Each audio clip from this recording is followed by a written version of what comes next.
Hi, everyone. Over this past year, I have noticed that some of my relationships, my friendships, and just my life overall didn't really feel like mine, didn't really feel deep and meaningful and what I would dream of actually my life being. And one of the things I realized was that this was due to a lack of an established identity, and also some of my relationships being shallow was due to my genuine fear of being perceived for who I truly am.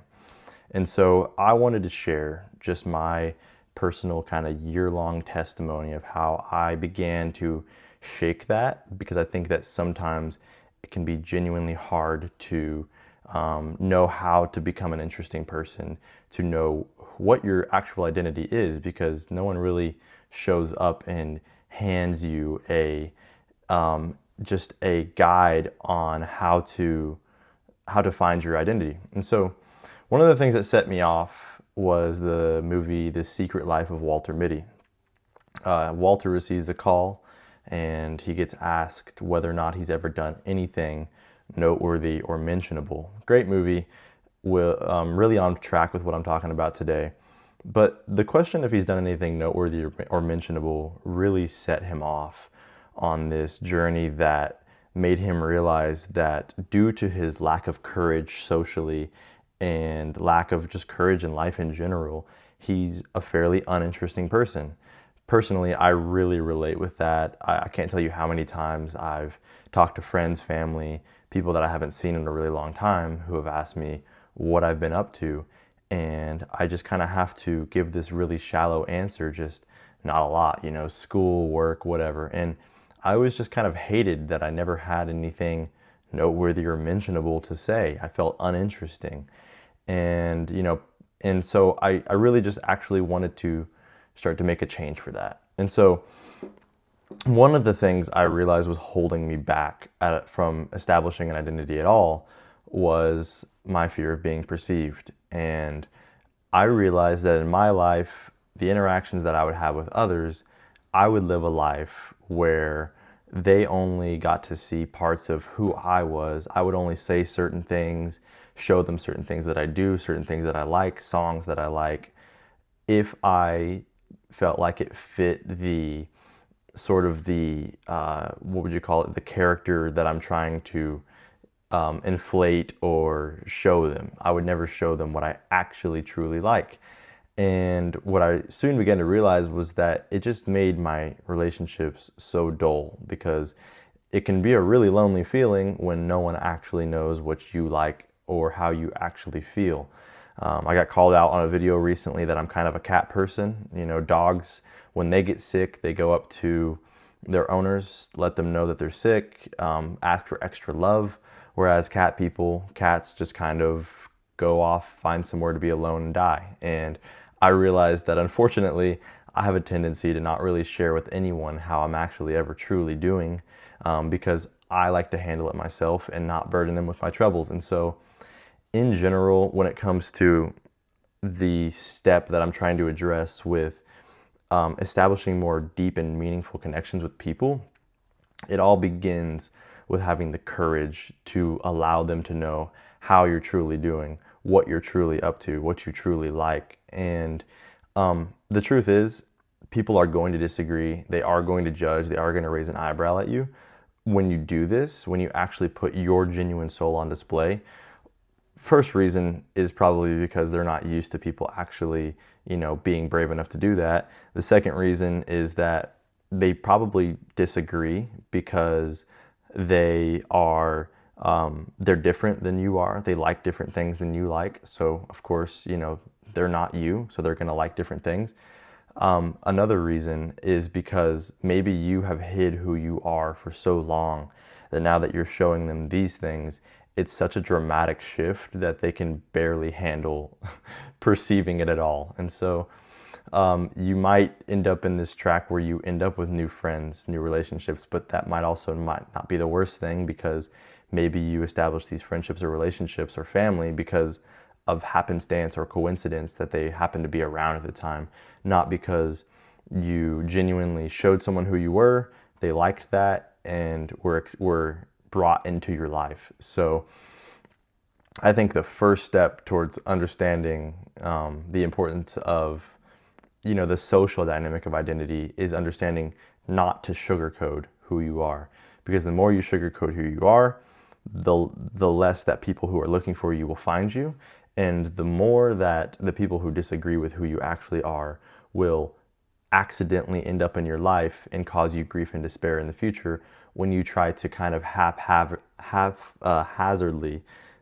present who you truly are to them, and they don't accept it. And it can be a terrible thing to feel unaccepted, but the truth is, if you truly enjoy what you enjoy, if it's truly bringing you meaning, if you're actually finding fulfillment in it and it's actually making your soul grow, then just continue to do it. What they have to say about it actually makes no difference. And I know that a lot of people like to say the phrase like, who cares what other people say? Don't care about what other people say.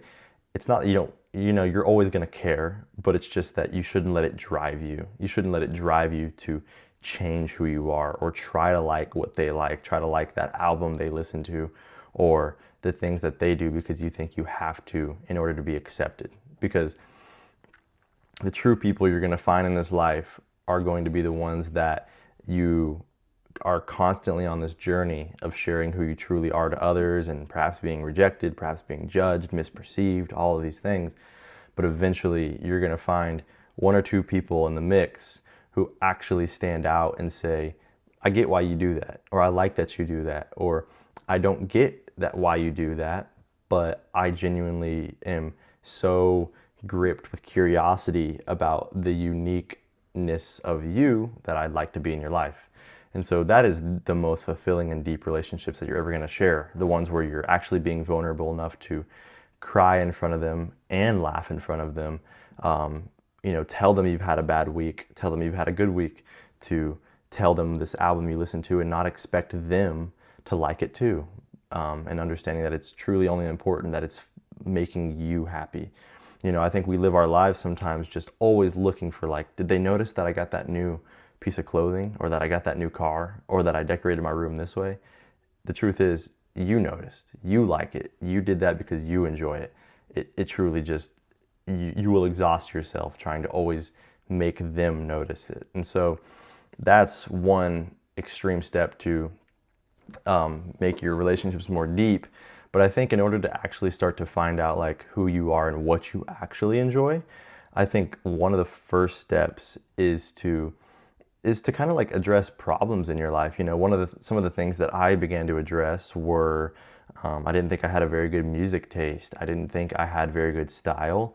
I didn't like the way my room was decorated. I didn't like, the phone I had. I didn't like things like that. And so I began to understand maybe I would like to have better style, that I choose.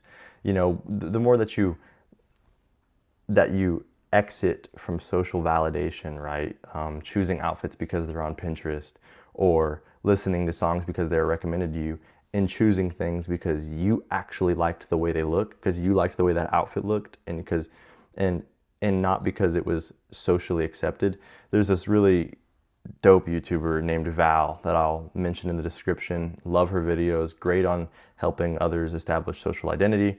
One of her best quotes that I've heard from her is that everyone tries to be unique and, interesting under the disguise of social validation. And I think that that's so true, that we all try to seem like we're making the decisions for ourselves bravely, courageously, like, no one helped us decide that.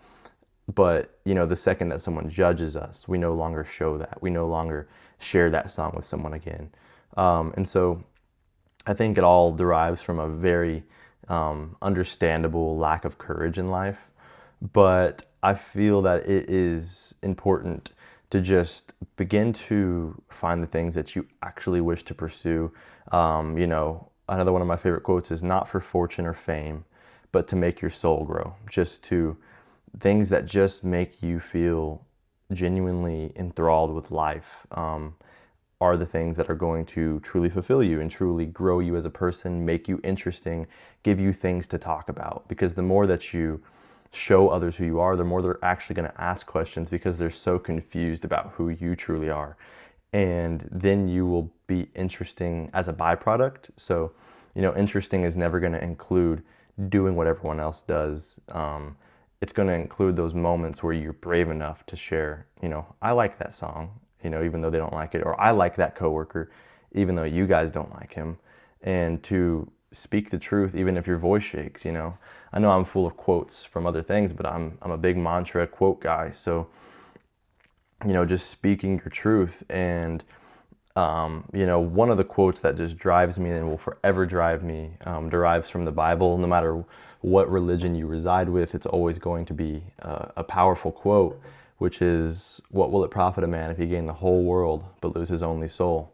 What will you gain by driving around always just doing what you are afraid will be judged, never showing anyone that, and never establishing deep relationships with people, never actually enjoying your own company, and in turn always trying to maybe seek, the company of others so that they'll love you the way you want to be loved, when in turn the only person who can actually probably truly love you the way you want to be loved in your life is you. That's what self-love includes, is admitting what you truly like, because you're the only person who's 100% of the time going to like everything that you like. Other people are going to you might find some other people to share a common interest with. Maybe you both like books, maybe you both like movies, maybe you both like music, maybe you both enjoy style, but the people around you can't fulfill everything because they're not you.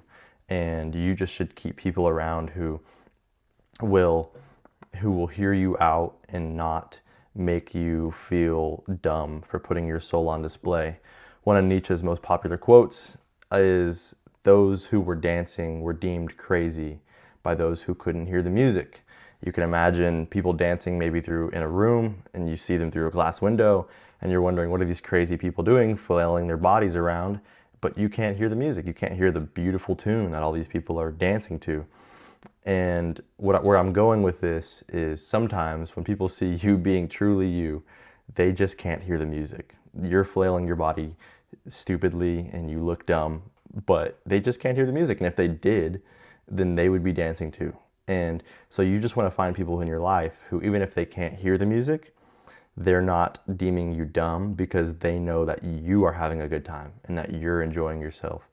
And that maybe you find people who actually will go as far as saying, where's the door to this ballroom where this guy is dancing? Because although I can't hear, the music to what he's dancing to, I kind of enjoy, what he's doing, and so I'm going to go figure out what his song is. One of my favorite questions in the world to ask people recently is, what's your song? Just asking, like, what is that one thing that you always share with others, that you always try to kind of whisper and cowardly mention in groups, hoping that someone will understand you or agree? What's your song? What's that one thing that every time you mention, people just kind of look at you weird and make you feel like you're different, And don't just keep letting those people shy you away from actually fully expressing yourself, because it's how you're going to actually be interesting in the long run. It's what J. Cole talked about best in his song Love Yours. I'm just going to mention every book, song, movie in this video. Love Yours, it's like towards the end of that song, what he's trying to speak of there is, he's saying there's always going to be a house that's bigger than the one you've got. There's always going to be a whip that's nicer than the one, fresher than the one. You get the point. There's always going to be things out there that are better than what you have, a better girl, a better clothes, better car, better house. But you're never going to be happy until you love yours, until you actually enjoy that person that you're with, until you actually like that car, until you actually like that house, like that music. And so make sure that when you're living your life, you're actually enjoying the things that you do, and you just fully pursue those things unapologetically, understanding that the right people will come, and your identity will begin to establish, and people will know who they're talking about when they say your name. They'll know what identity you hold when they say it. And I think there's nothing more powerful than that. And so since I named off a million quotes, books, and movies, I will put in the description, maybe not with links, but just make sure to name a lot of the movies, books, songs, and just people that have YouTube channels that have helped me to come up with all of this information, because I stand on the shoulder of giants. Most of this information is not mine. I just wanted to try to share it with some of you who might still be struggling to find out just how you can actually begin to be yourself and establish who you are. So